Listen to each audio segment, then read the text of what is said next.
Hello students, ये हमारी series होने वाली है 11th के लिए, 11th स्टूडेंट्स के लिए जो पास्ट क्वेश्चंस आ चुके हैं 10 इयर्स में, उनको हम इन सीरीज में सॉल्व करेंगे chapter wise.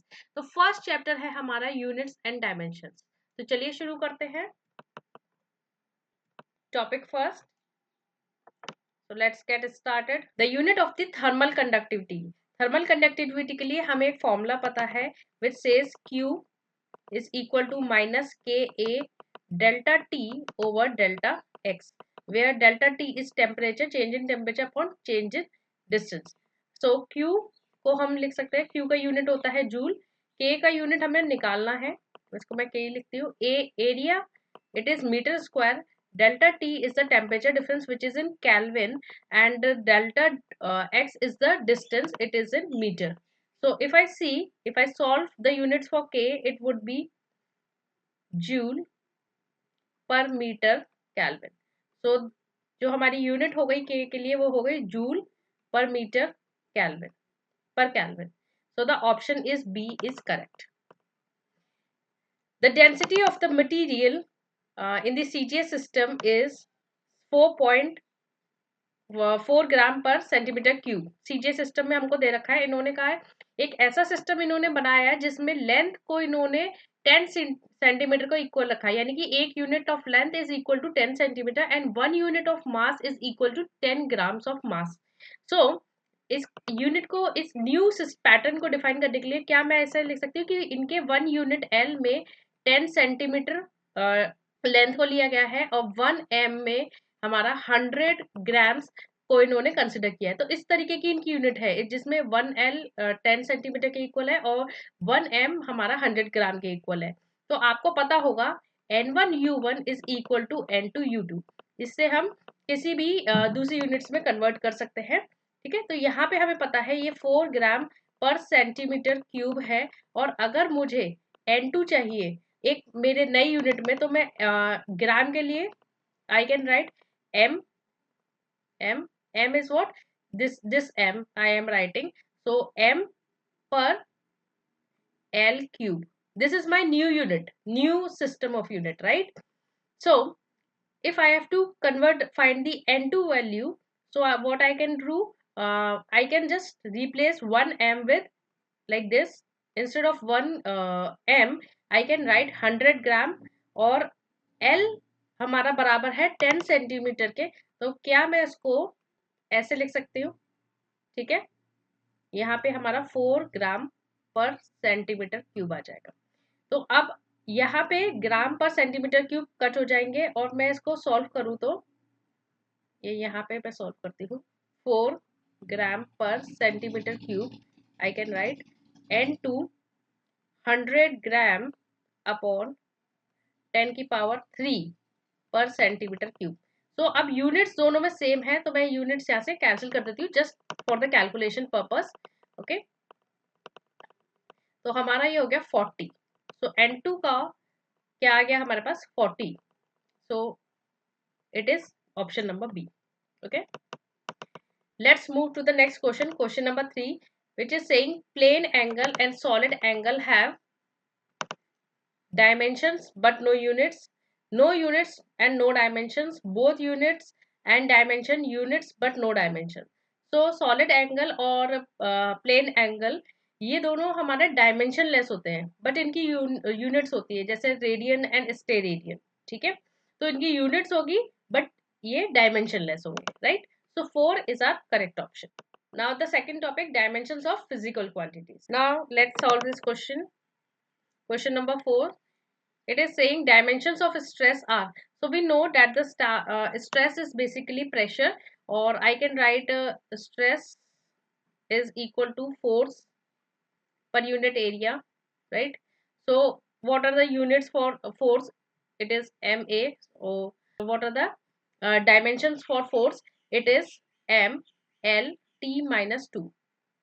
Okay, for area it is L square, and for the stress, that's why the stress, the dimensions for the stress would be M L minus 1 T minus 2, right? So I think C is the correct option. Question number 5. If the force F, acceleration A and time are chosen as a fundamental physical quantities, find the dimensions of energy. We know that energy, we can write for energy, basically it is force into distance is ml square t minus 2. So this is the dimension for energy, and it is given that the force for force और F we can write. तो force के लिए हम यहाँ पे dimensions लिखेंगे, it would be M L T minus 2, right. Accelerations और I can right ए का डायमेंशन हो जाएगा एल टी माइनस 2, राइट. और हमारा टाइम को हम रिप्रेजेंट करेंगे टी से, ठीक है. तो अब ये पूछ रहा है कि एनर्जी को हम एफ ए एंड टी के फॉर्म में कैसे लिख सकते हैं. तो इसके लिए मेरे को ऐसे लिखना पड़ेगा, energy is equal to F A, it is in the super power A, B and T, C, ठीक है. तो M L square T minus 2, ये E की डायमेंशंस हो गई. एम एल टी माइनस 2 ये हमारी फोर्स की डायमेंशन हो गई, एंड एल टी माइनस 2 ये हमारी एसिलेशन की डायमेंशन हो गई, एंड टी हमारी टाइम की एसिलेशन डायमेंशन है, ठीक है. तो जब हम यहाँ पे सॉल्व करेंगे तो आप ये देखिए m जो है इन दोनों में नहीं है, एसिलेशन और टाइम में नहीं है. तो a की वैल्यू मुझे यहीं से पता लग गया, a की वैल्यू कितनी है, 1 है. a की वैल्यू 1 है, right. a is equal to 1 आ गया. अगर मैं एल स्क्वायर के ऊपर इधर से एल स्क्वायर और इधर से एल की पावर 1, एल की पावर b, ठीक है, और l हमारा टाइम में नहीं है. तो इससे मुझे पता चल गया कि b जो है वो मेरा इसके बराबर है, a प्लस बी 1 के बराबर है, ठीक है. And similarly you can calculate for time c, you can calculate, it would be minus 2 is equal to minus 2 minus 2, it is for minus b की वैल्यू 1 है, एंड प्लस c. तो ये जो हमारा c हो गया, ये हो गया 2. तो यानी कि मैं लिख सकती हूँ E is equal to F A and T square, right. So second is the correct option. If E and G denotes the energy and gravitational constant, then E upon G has the dimensions of. So it is saying E हमारा represent कर रहा है energy को. तो अभी हमने पीछे देखा था E की जो डायमेंशन है वो कितनी है, M L square T minus 2, right. और जो हमारी जी ग्रेविटेशन की डायमेंशन होगी वो कैसे हम यहाँ से कैलकुलेट कर सकते हैं, ये हमारी होती है F is equal to G m1 m2 upon R square, ठीक है. तो फोर्स की जो यूनिट होती है वो एम एल टी माइनस 2, ये स्क्वायर की हो गई एल स्क्वायर, और I just directly right L square, right. मैंने स्क्वायर आर स्क्वायर को इधर भेज दिया, तो it would B L square divided by the, ये मास है तो ये भी कितने हो गए, एम स्क्वायर डिवाइड में आ गए. तो ये हमारी जी की वैल्यू हो जाएगी. तो जी कितना हो गया, M minus 1 L cube T minus 2, ठीक है. तो ये हमारी जी की डायमेंशन होती है. तो इसने पूछा है मुझे ई अपॉन जी, यानी कि इसको यहाँ से डिवाइड कर देते हैं, ठीक है. तो it would be M square L minus 1 and T0, और I just write it T0, ठीक है. तो T0 क्या किसी से मैच कर रहा है, M L, it is option number 1, okay. Okay, ये हमारी डायमेंशन है M L T minus 2 A minus 2 belongs to self inductance, magnetic permeability, electric permeability in electric flux. First से स्टार्ट करते हैं क्योंकि ऑप्शन से है, तो हम पहले ऑप्शन से जाएंगे. Self inductance is equal to flux over I, ठीक है. तो यहाँ से मैग्नेटिक फ्लक्स भी हमारा कैलकुलेट हो जाएगा. ये जो फ्लक्स होता है magnetic flux, that is equal to B A cos theta, ठीक है. और अगर हमें बी का मैग्नेटिक डायमेंशन फाइंड करनी है तो हम इस फॉर्मूले का यूज कर सकते हैं, F is equal to B L I, right. So force का यूनिट मुझे पता है M L T minus 2 is equal to B के डायमेंशन मुझे पता करने हैं, ठीक है, एल हमारा लेंथ है और आई जो है हमारा करंट है, which is denoted by A. तो ये जो बी का डायमेंशन है that is equal to M L zero T minus two A minus one, right. We can put it here. तो जो हमारा फ्लक्स है, मैग्नेटिक फ्लक्स, उसका हमारा यूनिट आ गया M L square T minus two A minus one. ठीक है, तो ये हमारा मैग्नेटिक फ्लक्स का डायमेंशन हो गया। अब मुझे सेल्फ इंडक्टेंस का अगर डायमेंशन निकालना है, इसको मैं डिवाइड कर दूंगी ए से। अगेन ये डिवाइड जब होगा तो यहाँ पे -2 आ जाएगा। तो एल का जो मैग्नेट डायमेंशन हो गया वो हो गया M L square T minus two, और ए की पावर में -2 आ जाएगा। ठीक है, तो आई थिंक फोर्थ का, दिस इज फोर्थ जो मैग्नेटिक फ्लक्स है हमारा। ठीक है, L is the self inductance. तो क्या ये मैच कर रहा है? I think both are not matching. So we have to check for magnetic permeability and electric permeability, right? So let's check for magnetic permeability. So magnetic permeability, we can represent it by B upon H, right? So H, we know the unit of H is Henry or magnetizing field intensity. So इसका जो unit है वो है ampere per metre, right? इससे हम dimension निकाल लेंगे। So it is A upon L, right. तो एच का जो डायमेंशन हो गया A L minus one, right. B का मुझे पता ही है, तो क्या म्यू जो हमारी मैग्नेटिक परमिएबिलिटी होती है, बी का मैं लिख देती हूँ। बी का ये रहा मेरा M L zero T minus two A minus one upon a l minus 1. So you can put it in the square bracket, but since you are solving on your own and that you have limited time, so you can just ignore the square bracket, right?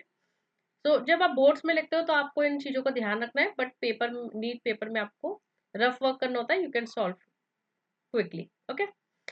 So it is M L T minus two and A minus two, right. तो क्या ये match कर रहा है हमारा? Okay, it is matching. So our option is magnetic permeability, okay. So for electric permeability, you can check from this formula that Coulomb's law 1 upon 4 pi epsilon naught Q1 Q2 upon R square. So Q को हम कैसे लिख सकते हैं? We know that I is equal to current is equal to dq upon dt, right? So Q का जो unit हो गया या जो डायमेंशन हो गया वो हमारा हो गया ampere into time, right. Q is equal to 80। तो यहाँ से जब आप एप्सिलॉन के लिए निकालोगे इट वुड बी डिफरेंट। तो हमारा इस ऑप्शन में, इस क्वेश्चन में जो आंसर है that is the magnetic permeability. Let's move to the second next question. It says match the column gravitational constant, gravitational potential energy, gravitational potential and gravitational intensity. The unit of G is m minus 1 L, just wait a minute, L cube T minus 2. Okay, so it is matching with I think second, it is matching with second, okay. And gravitational potential energy, I can write A, B. You know that potential energy is equal to mgh. It's simply mass is m, g is l t minus 1 t minus 2, which is acceleration, and h is the height, again l. So okay, just put square bracket just for the sake of clarity, okay. So it comes out l square t minus 2. So m l square t minus 2, I think fourth one. So B is fourth one. And gravitational potential. So gravitational potential dV is equal to uh, dW upon dm, right? Or just potential is equal to the work done in moving the unit charge, unit mass, right? So this is the potential. So I can write the dimensions of work, which is force into this ml square t minus 2, right? and for mass it is m.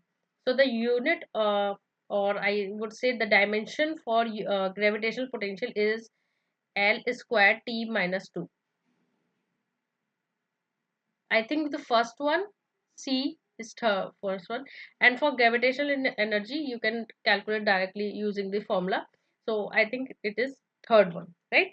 So the option is first one. Next question, which says the force is defined by F is equal to alpha t square beta t acts on a particle in a given time t. The factor which is dimension, okay, dimension which is dimensionless if alpha and beta are the constants. So first let me write this equation. So for force, what are the dimension? M, L, T minus 2. For alpha, we don't know the dimension, but we know the dimensions for time, and similarly for beta, right? It is not a square here. Okay, it is time. So these must to have the same dimensions equal to force dimension, right? So alpha का dimension हम यहाँ से calculate कर लेंगे. That would be m l t minus 4, ठीक है. और beta का जो डायमेंशन हो जाएगा that would be M L T minus 3, ठीक है. तो अब हम यहाँ पे ऑप्शंस में रख के देख सकते हैं क्या कौन सा हमारा सेटिस्फाई कर रहा है. तो क्योंकि यहाँ पे हमें दिख ही रहा है बेसिकली कि अगर मैं बीटा में अल्फा में एक टी का मल्टीप्लाई कर दूंगी तो it would become dimensionless, right. So I think B is the correct option. Just check once that alpha M L T minus 4 into T, so it would be minus 3 which is equal to beta. तो यहाँ पे हमारा dimension less constant कौन सा हो गया? Second option. चलिए next question solve करते हैं. 10 question. The physical quantity of the dimension of length that can be formed out of C G and E square upon 4 pi epsilon naught is, okay, so we have to find the length in terms of c, g and e square upon 4 pi. So let us see what is c, this velocity of light. So the dimension for c would be, okay, I just write it here. The dimension for c would be l t minus 1, and for g we have already seen m minus 1 l cube t minus 2, right. And for e square upon 4 pi epsilon naught. So for it is q square, but for epsilon naught we have to 1 upon 4 pi epsilon naught, we can see what are the units. So for that I am using Coulomb's formula, like 1 upon 4 pi epsilon naught q square into r square. We have this r square, so can I write this in this form? Can I write this Coulomb's law in this form? So force into length का square would be your q square upon 4 pi epsilon naught का dimension. So यहाँ पे force का dimension क्या होता है? m l t minus 2, right? ये हमारा force का dimension होता है. और इसमें मैं अगर multiply कर देंगे length के dimension से, यानी कि l square, तो ये हमें देगा ये e हमारा basically charge, इलेक्ट्रॉन का चार्ज ही है. तो Q लिखो या E लिखो, डायमेंशन वाइज इस पे इफेक्ट नहीं आएगा, वैल्यू वाइज आएगा. तो dimensionally it would be equal to M L cube T minus 2, right.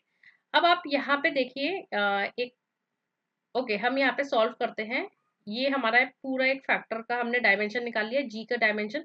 तो इसमें हम जी मल्टीप्लाई करके देखते हैं. यहाँ पे देखिए हमें ऑप्शंस के थ्रू हेल्प से इसको सॉल्व करना पड़ेगा, ठीक है. तो g into E square upon 4 pi epsilon not. तो अगर मैं इन दोनों को मल्टीप्लाई किया तो कितना आ जाएगा?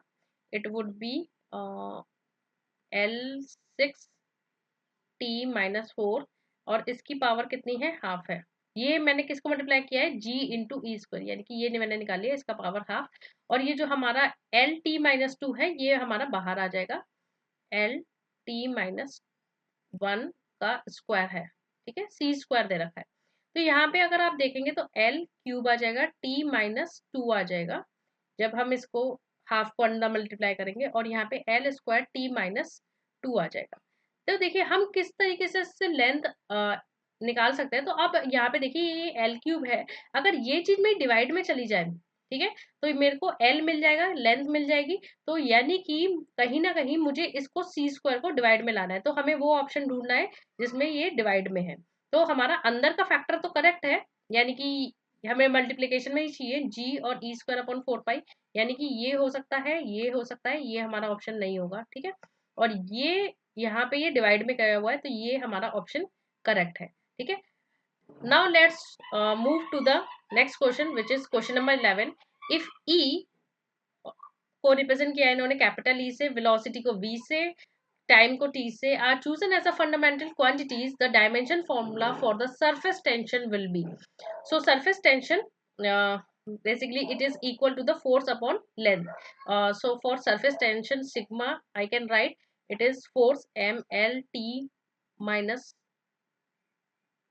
2 upon length, so it would B 0, right. तो ये हमारी सरफेस टेंशन की डायमेंशन हो गई। जो एनर्जी की डायमेंशन हो गई वो हमारी हो जाएगी M L square T minus 2, velocity की डायमेंशन एल टी माइनस 1, और टाइम की डायमेंशन टी की डायमेंशन टी होती है। ठीक है, तो अब आप क्या करेंगे, सिग्मा को आपको इसके फॉर्म में लिखना है, किसके, ई के फॉर्म में, ई की पावर 1 जो मुझे पता नहीं है, जो मुझे फाइंड करना है, वी की पावर बी एंड टी की पावर सी। ठीक है, तो I can write M L 0 T minus 2, right, it is equal to M L. आप सारी वैल्यूज पुट कर लीजिए, आप चाहे तो डायरेक्ट कैलकुलेशन भी कर सकते हैं कि आपने directly equations A B C के टर्म्स में लिख दिया।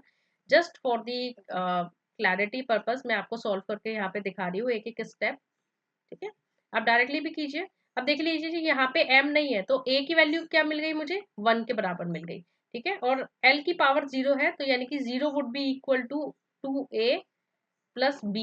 ठीक है, और b की वैल्यू क्या हो गई, क्योंकि a की वैल्यू हमने 1 पुट की, तो it would be -2, and c की वैल्यू जो है वो मेरे को मिल जाती है -2 is equal to -2 and minus b and plus c, right.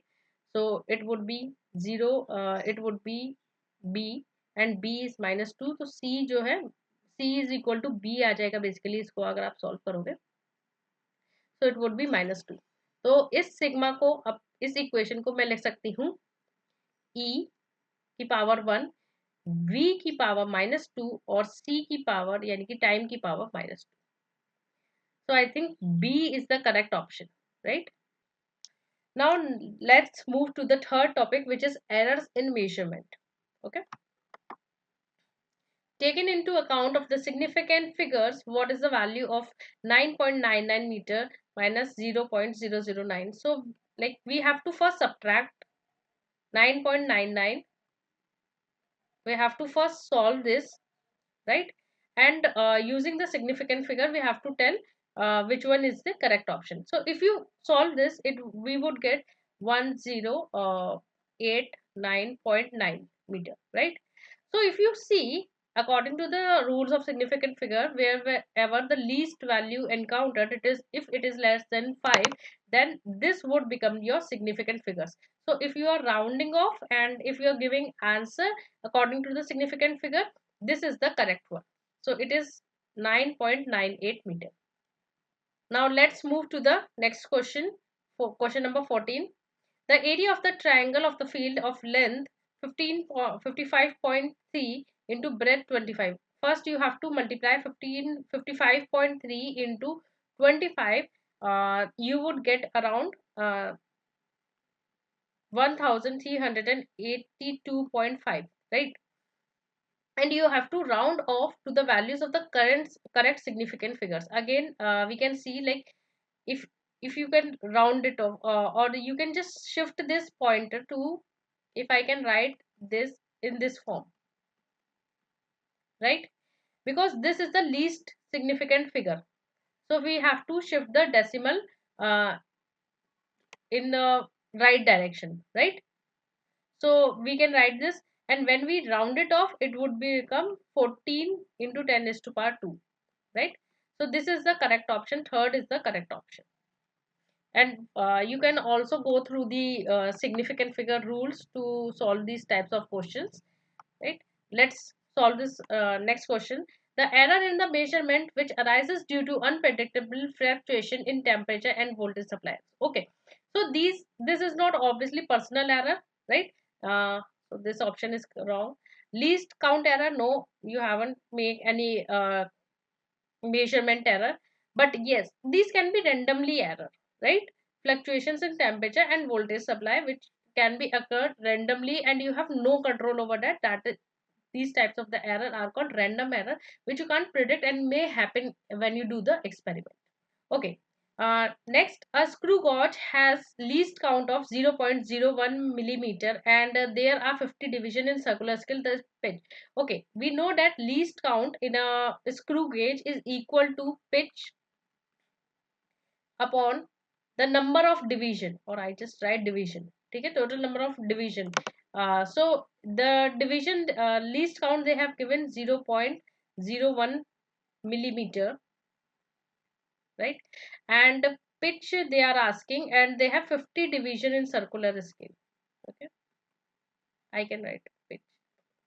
When you multiply it, it would come out to be, so pitch is basically equal to 0.5 millimeter, right? So B is the correct option.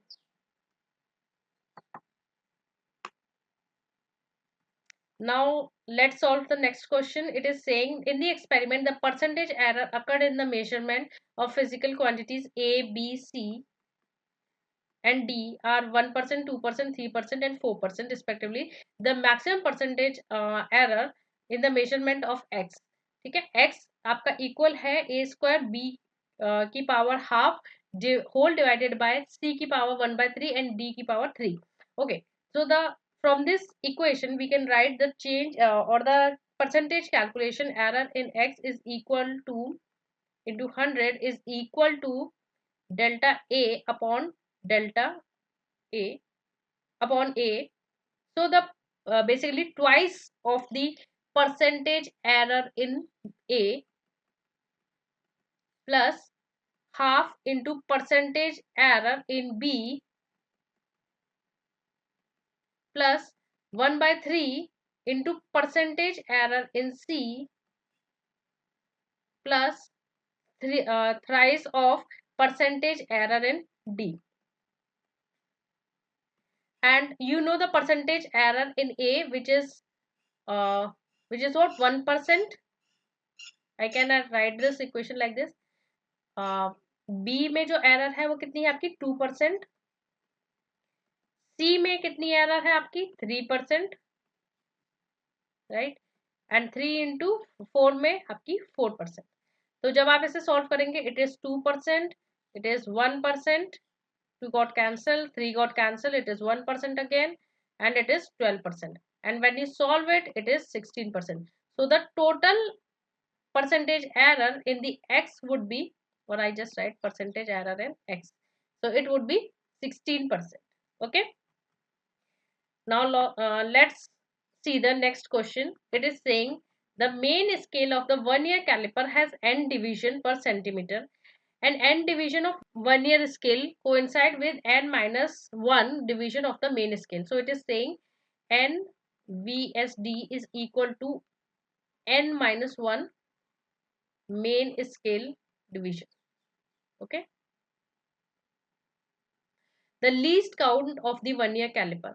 So हमें पता है least count is equal to 1 MSD, 1 main scale division minus 1 vernier scale division, right?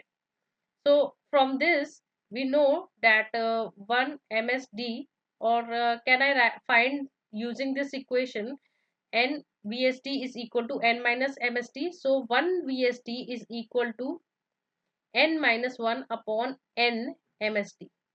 ठीक है, तो हमारे एक vernier scale में कितना डिवीजन हो गया, n माइनस 1 अपॉन n. ठीक है, तो ये इक्वेशन से हम यहाँ पे इसको पुट कर देंगे. It would be n minus 1 divided by n into MSD. And when you solve it, it turns out to be 1 upon n MSD. ठीक है, main scale division. Main scale division अगर आप ये देखें, the main scale division of vernier caliper has n division per centimetre. तो ये MSD कितना हो गया main scale division, it would be 1 upon n. ठीक है, 1 सेंटीमीटर में आपके n डिवीजन है, so MSD is what 1 divided by n, it turns out to be n square. Okay, so I think D is the correct option. So least count कितना हो गया 1 upon n square. Let's solve the next question. In this question it is saying a student measures the diameter of a small steel ball using a screw gauge with the least count. इसका least count दिया हुआ है screw gauge का. Main reading जो इसकी आई है वो 5 millimetre और जीरो स्केल का आपका इंडिकेशन है वो किस पर शो कर रहा है 25 डिवीजन पर शो कर रहा है सर्कुलर स्केल का. यानी कि जो सर्कुलर स्केल की रीडिंग हो गई हमारी CSR वो कितनी हो गई 25. Okay, so we have to multiply it CSR into least count, right. So it would be 0.25 0.02 okay centimeter, and for main scale reading it would be 5 millimeter. This would be equal to 0.5 centimeter. Okay, so we have to find screw gauge has the zero error of minus 0.004 centimeter, the correct diameter. So the diameter of the ball, dia of the ball is equal to MSR plus CSR into LC. So least count into circular scale reading minus the least the error in the instrument. Okay, so MSR हमारा 0.5 और CSR into LC हमारा हो गया 0.025 और error हमारी हो गई minus 0.004 centimetre, right. और जब आप इसको सॉल्व करेंगे 0.529 सेंटीमीटर. ठीक है, so C is the correct option. Let's solve this question. So in the experiment 4 quantities A, B, C, D are measured with a percentage error of 1, 2, 3 and 4%. So quantity P is calculated as follows. You have to find the percentage error of P. So इस type का question हम already कर चुके हैं. आप इस video को pause कीजिए और फिर सोल्यूशन मैच कीजिए. सो लेट्स सी, बट मैं आपके लिए यहाँ पे सॉल्व कर देती हूँ. So again P delta P, the change in P or the percentage error in P is equal to 3 times of delta A upon A into 100 plus 2 times of delta B upon B into 100 plus 1 time of change in C upon C into 100 plus 1 time of delta D change in percentage error in D. So when you substitute the value, it would be 3 into 1% plus 2 into 2% plus 1 into 3% and 1 into 4%. And when you solve it, it would be 3% plus 4% plus 3% plus 4%. And when you solve it, it turns out to be 14%. तो इस chapter में हमने देखा mainly आपको formulas learn होने चाहिए और वो आपको लर्न हो जाएंगे जब आप धीरे धीरे आगे बढ़ेंगे, अपने कोर्स को कवर करेंगे. तो आपका जो कोर्स है उसी में से कहीं ना कहीं से फॉर्मूले आ जाते हैं. जैसे कि हमने मैग्नेटाइजिंग फील्ड देखा था, इसके अलावा हमने ग्रेविटेशनल कांस्टेंट देखा था, फोर्स देखा था. तो इन सब के जैसे फोर्स है इसका यूनिट डायमेंशन आपको लर्न हो तो अच्छा है, नहीं तो आप फॉर्मूले से निकाल सकते हो. तो अगर आपको यहाँ पे लग रहा है कि मुझे डायमेंशन लर्न नहीं हुए मैम, मुझे एनर्जी के पता ही नहीं है, तो मुझे भी नहीं पता रहते. ये आप जितना प्रैक्टिस करते रहोगे वैसे धीरे धीरे आपको आते रहेंगे और जब आप आगे अपने स्टडीज में आगे बढ़ोगे, आगे के क्वेश्चन सॉल्व करोगे, धीरे धीरे आपको फॉर्मुलेस के हेल्प से आपको डायमेंशंस निकालना आ जाएगा. और ये इसके क्वेश्चंस बहुत इजी होते हैं, स्कोरिंग होता है, ये पार्ट आप इजीली कर सकते हो. और क्योंकि आपका ये एक बेसिक चैप्टर है, इसको करना भी जरूरी है क्योंकि तभी आपको आगे की चीजें क्लियर होंगी. तो मैं तो कहूंगी इसको आप छोड़ के मत जाइए, इसको आप पूरा कीजिए. थोड़े PYQs और ज्यादा लगा सकते हैं और तो आपका ये चैप्टर कंप्लीटली कवर हो जाएगा. That's all from my side. अगर आपको कुछ भी क्वेरीज है तो आप मुझे मेल कर सकते हो. अपनी कोई भी प्रॉब्लम है डिस्कस कर सकते हो, कहीं पे भी डाउट रहता है तो आप प्लीज मुझे मेल करते हैं. Thank you.